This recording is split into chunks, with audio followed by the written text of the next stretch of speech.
my guess. Double duty. Hey guys, do you have Oscar fever? Yeah. I love the Oscars. And I really love any chance to see Colin Firth in a tux, you know? Yeah. But I want to give a little love tonight to another high art form. The Lifetime movies. Oh. You're laughing. I love that. Thank you. Because consider the mind that can create a world where Tori Spelling can become a co-ed call girl as the result of a practical joke, where she learns that glitz and money go hand in hand with exploitation and sleaze. You can't come up with that. I can't come up with that. And you know what else we can't come up with? The Lifetime channel. The Lifetime channel, house blend of programming, guerrilla marketing, and fear-mongering. We can't do it. I can't prove this, so I'm going to say this in front of a room of people I largely don't know, on camera, soon to be on the internet, Kate's YouTube. But I have a theory that Lifetime is behind all of those, forward to all the women you care about emails. Are you familiar with them? If you're not familiar, you're probably male, but they say things like, if you are a woman alone, driving at night along the highway, a man dressed as a cop will pull you over and you will be raped. Or, if you are a woman alone going to Target and you make eye contact with any man, you will be raped. Now, these emails don't tell you how to deal with the aftermath of being a woman dropping her car off at the mechanic alone, where the mechanic makes copies of her house keys, because of course your house and car keys are on the same ring, makes copies of the house keys to come in at night where you will be raped.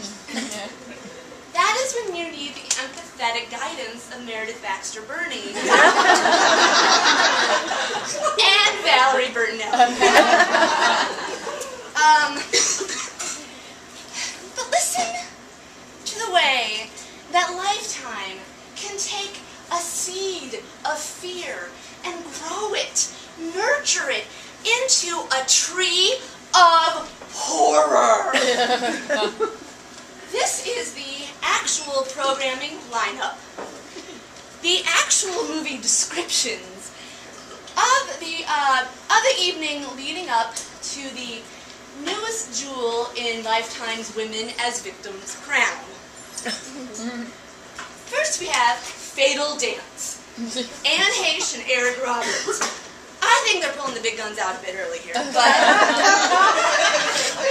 I'm not a programming genius. But it's a so-so thriller about an internet romance that begins hot and heavy, but ends tragically.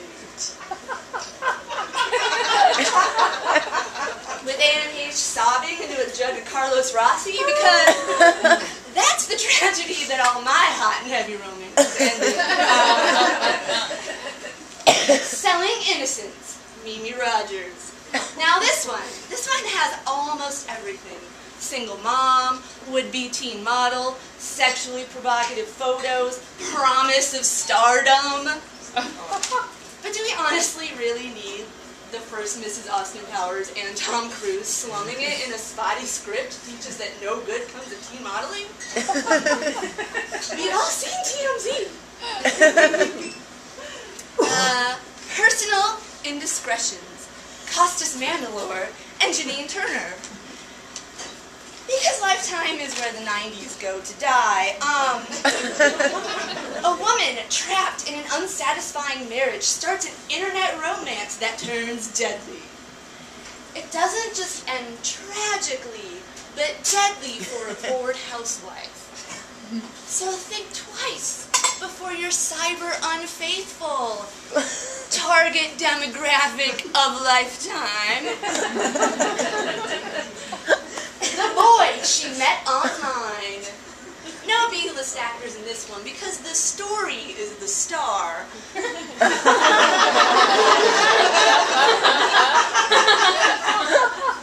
In this thriller about an unsuspecting teen girl who gets involved with a psychotic ex-con after falling for him online. So where is it all leading, ladies and gentlemen? That if you, as a woman, or your teenage daughter go online without a man, you will become the next victim of the Craigslist Killer! Starring Billy the Least Baldwin. I said it. Story of Boston University med student Philip Markoff, played by soon-to-be huge Jake McDormand, dubbed the Craigslist Killer for an alleged spree of attacks against women who advertised erotic services on a website. First, I would like to thank Lifetime for throwing in that token, alleged. But what they don't tell you is that the Craigslist Killer was engaged to a perfectly lovely, unsuspecting girl who was destroyed by his crimes and subsequent suicide. So even if you don't go online by yourself, or you don't advertise erotic services, you will be the next victim! Followed by the Craigslist Killer documentary, an episode of Wife Swap, and two episodes of How I Met Your Mother, just to make the nightmares go away. Or to replace Tori Spelling with Neil Patrick Harris.